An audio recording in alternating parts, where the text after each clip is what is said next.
Namaskar, welcome at English Study. I am Rekha Gupta. Today we will discuss on 20 questions of English literature with practice set 43.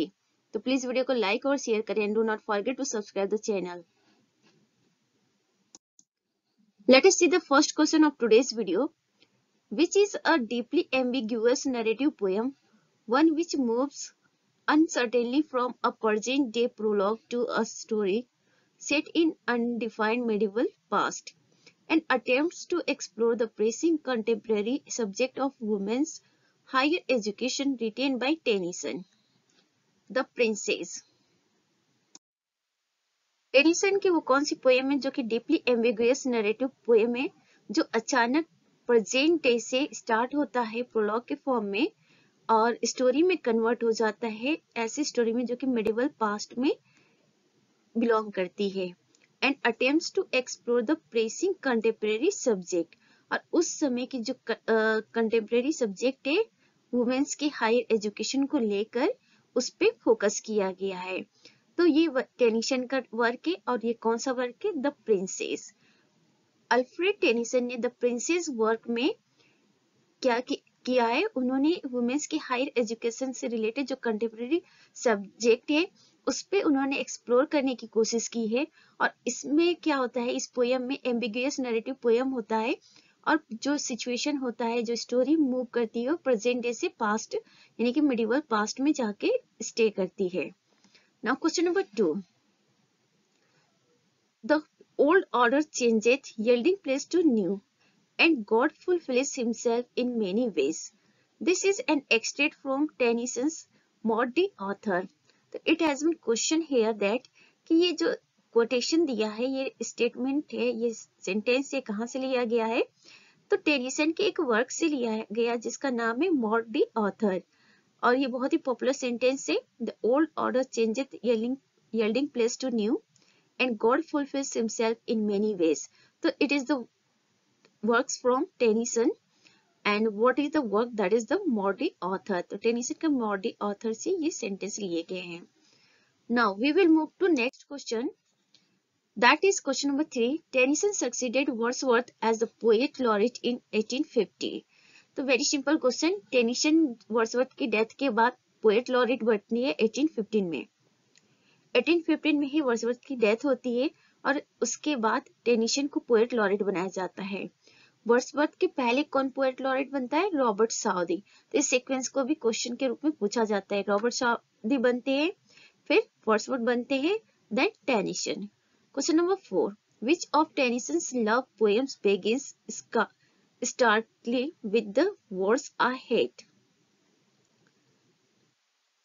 तो Tennyson का वो कौन सा love poem से जो I hate word से start होता है? थोड़ा सा मिसस्पेल्ड हो गया है, दैट इज मॉड। टेनिसन का पोएम मॉड है जिसकी शुरुआत आई हेट वर्ड से होता है। Question number 5, the radical Victorian poet who wrote poems and ballads 1866 and songs before sunrise 1871 is Swinburne. देखिए यहाँ पे क्वेश्चन पूछा गया है कि वो रेडिकल विक्टोरियन पोएट कौन है जिन्होंने पोएम्स एंड बैलेड्स नाम का वर्क लिखा है 1866 में, सॉन्ग्स बिफोर सनराइज 1871 में लिखा है, तो that is Swinburne. Now question number 6, which works are written by Morris? Morris के वर्क्स यहाँ पे पूछा गया है, तो वो है the earthly paradise, a dream of John Ball, news from nowhere. तो ये तीनों वर्क्स मॉरिस के हैं, याद रखेंगे। द अर्थली पैराडाइज मॉरिस के वर्क है, a dream of John Ball it is also of Morris, news from nowhere also from Morris. Question number 7, who is the author of goblin market? An extraordinary poem in its times, the spiritual message in which stretches from childish fears to sexual threat and female self-assertion. तो यहाँ पे पूछा गया कि वो कौन है, goblin market नाम के पोएम का ऑथर कौन है? तो गॉब्लिन मार्केट नाम की एक पोएम है और इसको किसने लिखा है यही पूछा है। और इस पोएम में क्या बताया गया है, जो स्पिरिचुअल मैसेज है चाइल्डिश फियर से लेकर सेक्सुअल थ्रेट तक उसको प्रेजेंट किया गया है और साथ ही फीमेल सेल्फ असर्शन को भी दिखाया गया है इस पोएम में, गॉब्लिन मार्केट में। Is the work of Rossetti. तो रोसेट्टी का ये पोएम है गॉब्लिन मार्केट। इसमें क्या दिखाया गया है, ये एक एक्स्ट्रा ऑर्डिनरी पोएम है अपने समय की, और स्पिरिचुअल मैसेज दिखाया गया, that is from child feelings to sexual threat and female self assertion. Question number 8, which works are written by Christiana. Christina का कौन सा वर्क है, तो here is sing song, a nursery rhyme book, the princess progress and other poems, a pageant and other poems. तो यहाँ पे जो works दिए गए हैं क्रिस्टीना के हैं, क्या क्या वर्क्स है, सिंग सॉन्ग, ये नर्सरी राइम बुक है, the princess progress and other poems नाम का एक टाइटल का वर्क है, और एक है पेजेंट एंड अदर्स पोएम्स के साथ। Next question, question number 9, Aurora League, a poem in 9 books, written by Elizabeth Barrett Browning, is a blank verse novel. Aurora League, a poem in 9 books. ये जो work है ये है Elizabeth Barrett browning का, और ये किस तरह का वर्क है, ये ब्लैंक वर्स नॉवेल है। Question number 10, Elizabeth Barrett Browning's husband also wrote a verse novel name it the ring and the book. Elizabeth Barrett Browning के हस्बैंड ने भी एक नॉवेल लिखा है, वर्स नॉवेल, और उसका टाइटल है द रिंग एंड बुक। इनके हस्बैंड कौन है, Robert browning. Question number 11, she thanked me good but thanked somehow, I knew not how, as if she ranked my gift of a 900-years-old name with anybody's gift, who had stooped to blame this sort of trifling. This is an extract from Robert Browning's My Last Duchess. तो ये जो एक्सट्रेट है ये Robert browning के my last duchess से लिया गया है, इसे याद रखेंगे। She thanked me good but thanked somehow, I know not how, as if she ranked my gift of a 900-years-old name with anybody's gift, who had stooped to blame this sort of trifling. So this is extract from Robert Browning's work My Last Duchess. Question number 12, which one is a children's poem by Robert Browning? The Pied Piper of Hamelin. यहाँ पे question पूछा गया है कि Robert browning के द्वारा लिखा गया कौन सा चिल्ड्रंस पोएम है, तो वो है द पाइड पाइपर हैमलिन। ये चिल्ड्रंस पोएम है रॉबर्ट ब्राउनिंग की। Now question number 13, Robert browning Stratford had been conceived and written in the mid 1830s at the earnest request of one of the great Victorian actors. Robert browning का एक tragic work है Stratford, इसको इन्होंने लिखा 1830s के mid में, और इन्होंने किसी के रिक्वेस्ट पर ये वर्क लिखा है, तो किसके रिक्वेस्ट पे लिखा है, वो है W.C. मैकरेडी।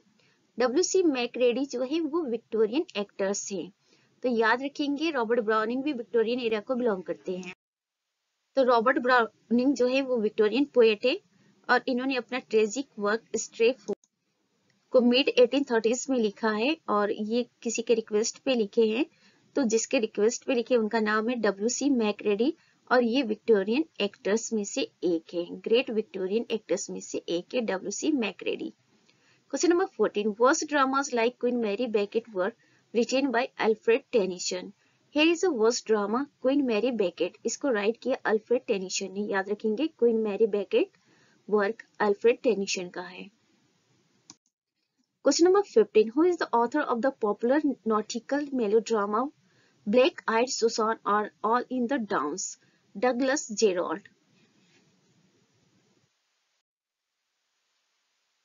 Black-Eyed Susan एक पॉपुलर नॉटिकल मेलोड्रामा है, और इसका second title all in the downs है। ये वर्क है डगलस जेरोल्ड का, तो याद रखेंगे ब्लैक आइड सुसान किसका वर्क है, डगलस जेरोल्ड का, और इसका सेकेंड टाइटल है ऑल इन द डाउन्स। किस तरह का जॉनर का वर्क है, ये nautical melodrama. Question number 16, the Irish author of the Colleen Bawn Arrah na Pogue and the Shaughraun is the only mid-Victorian playwright who found favor with 20th century producers and audiences. Name the dramatist. तो यहाँ पे पूछा गया है कि एक Irish author है जिन्होंने लिखा है the Colleen Bawn Arrah na Pogue and the Shaughraun, ये 3 वर्क्स लिखे हैं और ये विक्टोरियन प्लेराइट है, मिड विक्टोरियन प्लेराइट है और ये आयरिश ऑथर है। तो ये कौन है? बॉकी कॉल्ट। इनको बहुत ज्यादा फेवर मिला था जो 20th सेंचुरी के प्रोड्यूसर्स और ऑडियंस है उनसे, वॉसी कॉल्ट को अपने वर्क्स के लिए। और ये आयरिश ऑथर है, इनके वर्क्स है the Colleen Bawn, Arrah na Pogue, the Shaughraun. Question number 17, the Moonstone, a multiple narrative which certainly explores the nature of detection and the vagaries of memory observation is the masterpiece of William Wilkie Collins.